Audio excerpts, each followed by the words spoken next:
Akal sehat. Khusus kepada para pendukung Pak Ganjar atau Ganjaris atau para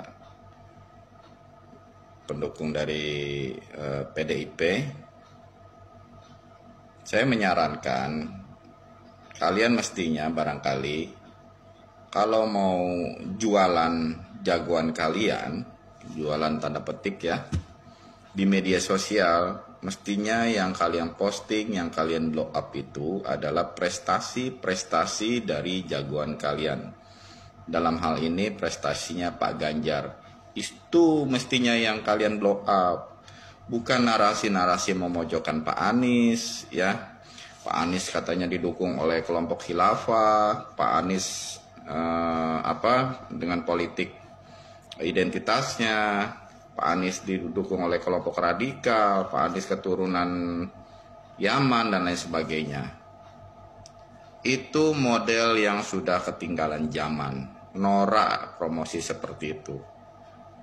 Kalau saya paham, kalian barangkali memang kesulitan. Apa yang mau kalian jual dari jagoan kalian? Barangkali kalau prestasinya mentereng, banyak prestasi sebagai kepala daerah, enak kan kalian jualannya. Tapi barangkali karena ini memang minim prestasi, kalian bingung sendiri. Justru Pak Anies yang kalian terus-terus pojokkan. Nah, kalian juga mestinya berhitung. Kubunya Pak Anies itu solid di media sosial. Buktikan saja ketika kalian menarasikan postingan bahwa Pak Anies itu begini, jelek semua, coba tes di kolom komentarnya, cek di kolom komentarnya. Pasti dipenuhi para pendukung Pak Anies. Kalian bingung sendiri kan? Saya yakin ketika kalian memposting menarasikan Pak Anies yang jelek-jelek, kalian sendiri dalam hati itu nangis karena kolom komentarnya justru dipenuhi oleh para pendukung Pak Anies yang solid. Itu real, ya, nggak perlu lembaga survei untuk membuktikan bahwa Pak Anies dicintai oleh masyarakat dan calon presiden yang paling potensial nanti di tahun 2024 maksudnya. Oke, sekali lagi salam akal sehat. Terima kasih. Jejak digital Ganjar Pranowo di acara Forum Bisnis Indonesia Rusia. Di situ ada insiden memalukan di mana Ganjar Pranowo meminta diterjemahkan ke dalam bahasa Indonesia. Ternyata Ganjar Pranowo tidak mampu berbahasa Inggris. Perusahaan yang ada di Rusia, antara lain dengan direksi Evascon dan Ant Group yang akan berinvestasi di Indonesia. Tadi malam adalah pembicaraan awal dan mudah-mudahan ini akan bisa memberikan informasi yang lebih banyak tentang Jawa Tengah sebagai satu provinsi yang menarik untuk investasi. Dan tentu saja kami ingin sampaikan bahwa bisnis yang berkembang di Jawa Tengah khususnya e-commerce cukup tinggi. Anak-anak muda cukup tertarik untuk melakukan bisnis dengan menggunakan cara-cara digital dan startup bisnis tumbuh besar. I'm very sorry, just I checked, we don't have translation in Russian. Is it difficult for you to speak English maybe? Because I'm not sure that everybody understands the Indonesian language. Okay. So I'm very, very sorry, but just I checked, we don't have a translation. Now it's sorry, so you can continue that. Excuse me. Any translator in there? Yeah. Okay.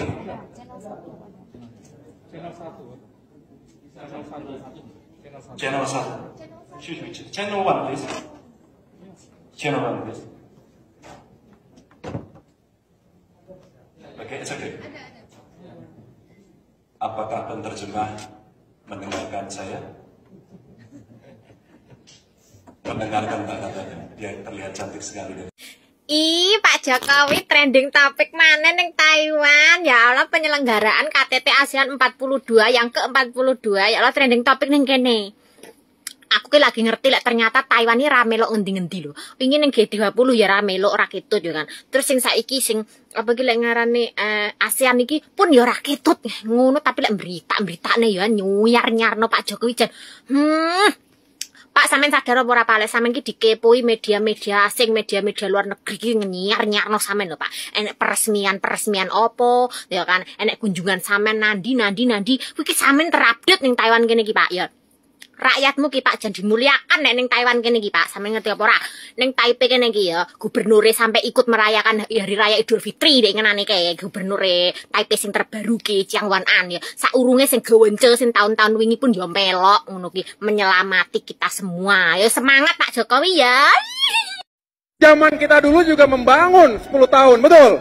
Asalkan jangan mangkrak ya. Asalkan jangan mangkrak ya. Pak SBY ada infrastruktur yang dia bangun tidak diteruskan. Misalnya infrastruktur sudah dibangun setengahnya, berikutnya mangkrak. Ini kan uang hilang jadinya. Triliunan itu, bahkan ratusan triliun itu. Itu kerugian bagi bangsa kita.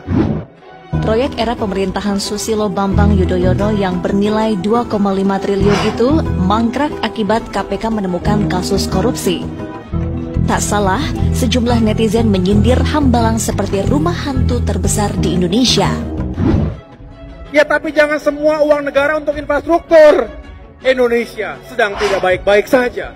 Itulah mengapa bahwa Indonesia hari ini sedang tidak baik-baik saja. Indonesia ini masih berlimpah. Laut kita ini 75% dari tanah kita gitu. Kemudian hutan kita, mineral kita dan lain-lain itu masih luar biasa gitu. Jadi saya percaya bahwa kekuatan kita sebagai negara bangsa itu sangat kuat sekali. Jadi ya wajar kalau uang itu kemudian dipakai oleh Pak Jokowi untuk membangun infrastruktur karena memang itulah keperluan kita sekarang ini. Tidak mungkin kita bersaing dengan negara-negara lain kalau jalannya becek. Benar, tidak mungkin kita bisa bersaing dengan negara lain kalau kita tidak punya airport di provinsi-provinsi yang kita miliki. Benar, dengan infrastruktur itulah rakyat diberikan kemudahan untuk membawa produk-produknya. Karena ada infrastruktur. Kita butuh infrastruktur, betul? Infrastruktur penting. Tapi jangan serba beton, jangan serba benda fisik. Tetapi jiwanya dibangun. Seperti lagu Indonesia Raya bagaimana? Bangunlah jiwanya, baru bangunlah badannya. Jangan dibolak-balik. Kalau dilihat dari pembangunan infrastrukturnya maju dong. Waktu itu Pak Jokowi mengatakan setelah kita membangun infrastruktur, kita akan membangun sumber daya manusia. Emang benar. Untuk yang kedua itu, untuk membangun negara yang servicesnya bagus, ya kita memperbaiki pendidikan, memperbaiki kesehatan, memperbaiki infrastruktur pelayanan di seluruh Indonesia dan seterusnya lah gitu. Jadi nggak ada yang salah. Sekali lagi saya mendukung, nggak ada yang salah soal itu. Dulu kita lakukan infrastruktur darat, laut, udara. Menghubungkan semua, mengintegrasikan Nusantara agar itu bisa benar-benar mengurangi hutang negara. Hutang itu ada aturan main. DPR katakan selama 60% tidak lebih dari PDB kita masih fine-fine saja. Ketika pemerintahnya bermain dalam range itu ya menurut saya tidak ada yang salah. Lu misalnya boleh hutang maksimal 500 juta. Ya. Nah kalau lu ngambilnya 300, 200, 400, 450, 499 salah? Nggak salah. Karena aturannya 500 juta. Begitu juga aturan tentang 60% itu gitu loh. Kalau itu nggak ada masalah. Logik.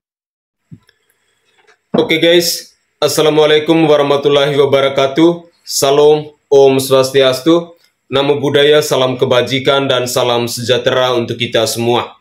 Saudaraku sebangsa dan setanah air, para penonton kanal YouTubeku yang sangat saya hormati dan sangat saya cintai. Ada 3 hal penting yang mau saya tanggapi dalam muatan video saya kali ini. Yang pertama, saya mau menanggapi pernyataan dari pendukungnya Anies Rashid Baswedan yang mengecam keras kepada pendukung Ganjar Pranowo. Saya mau katakan bahwa apa yang disampaikan oleh pendukung Ganjar Pranowo itu adalah fakta, Pak. Anies didukung oleh khilafah, Anies didukung oleh kelompok radikal, Anies adalah bapak politik identitas. Saya berpikir bahwa itu adalah fakta. Jika Bapak membantahnya, mari kita melihat rekam jejak Pilkada DKI 2017. Saya rasa itu adalah sebuah jawaban yang paling tepat. Justru yang sangat saya sayangkan adalah pendukung-pendukungnya Anies ini. Bisanya cuma menghujat, bisanya cuma mencaci maki, bisanya cuma menjelekan. Ya, saya rasa apa yang Bapak sampaikan tadi itu adalah fakta yang sebenarnya.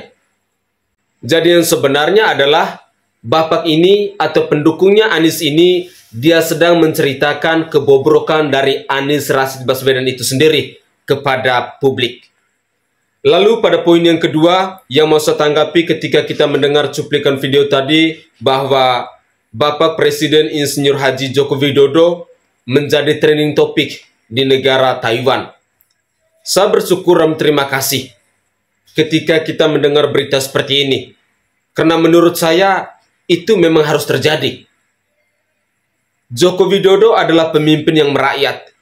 Joko Widodo kita ketahui selalu dihina-dina oleh masyarakatnya sendiri.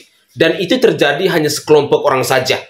Tetapi pada umumnya masyarakat Indonesia sangat memuji, sangat mendukung, sangat mengagungkan seorang Presiden Joko Widodo. Joko Widodo adalah pemimpin yang sangat merakyat dan itu tak akan tergantikan oleh siapapun. Dan itu adalah fakta. Sekali lagi saya ucapkan terima kasih banyak kepada Mbak Viral yang sudah menyampaikan aspirasinya kepada masyarakat Indonesia. Lalu pada poin yang terakhir, saya mau menanggapi apa yang disampaikan oleh AHY. Kita ketahui bersama bahwa Agus Harimurti Yudhoyono ini adalah salah satu ketua umum partai politik, yakni Partai Demokrat, yang pandai sekali untuk nyinyir pemerintah. Tadi kita simak bersama, ketika dia nyinyir kinerja dari Presiden Jokowi, fakta membuktikan, kita simak bersama di mana dia dikecam oleh Bapak Fahri Hamzah, dan juga Bapak Presiden Joko Widodo itu sendiri, dan yang terakhir, ada juga Adian Apitupulu. Saya tidak mengerti entah mengapa AHY ini selalu nyinyir. Memang sih kita ketahui bahwa dia adalah orang oposisi dari pemerintah. Tetapi ketika dia nyinyirin pekerjaan Jokowi, saya malah berpikir bahwa dia sedang mempermalukan ayahandanya sendiri. Dia tidak pernah melihat bahwa Demokrat itu adalah partai mangkrak, buktinya seperti rumah hantu Hambalang. Lalu Demokrat itu adalah partai koruptor, buktinya adalah Partai Demokrat pernah melakukan korupsi secara berjemaat, dan itu adalah fakta. Lantas ketika AHY nyinyir kerjaan Presiden Joko Widodo saat ini, saya rasa itu adalah sesuatu yang semestinya tidak usah dilakukan. Karena itu akan mempermalukan Partai Demokrat itu sendiri dan juga ayahandanya sendiri, yakni mantan Presiden ke-6 Republik Indonesia, Bapak Susilo Bambang Yudhoyono. Saudaraku sebangsa dan setanah air, para penonton kanal YouTubeku yang sangat saya hormati dan sangat saya cintai, akhir video saya mau katakan bahwa mari kita tetap berpikir kritis, mari kita tetap berpikir bijak, tetap menjadi pribadi yang lebih berintegritas. Karena akhir-akhir ini kita sering menemukan dan kita sering menyaksikan hujatan antara pendukung yang satu dengan pendukung yang lain. Dan itu adalah hal yang biasa saja. Selama tidak menyerang secara personal, selama tidak menyerang secara pribadi, itu adalah hal yang wajar-wajar saja dalam berargumentasi. Mari kita tetap berpikir kritis, tetap berpikir cerdas untuk menentukan figur pemimpin yang tepat di tahun 2024 nanti. Ada Anies Rashid Baswedan, ada Ganjar Pranowo, dan ada Bapak Prabowo Subianto. Siapakah the next Jokowi? Mari kita tentukan pilihan kita dari sekarang dengan mempelajari rekam jejak mereka. Saya Sainai dari Provinsi Nusa Tenggara Timur. Saatnya rakyat jelata harus berani untuk bersuara.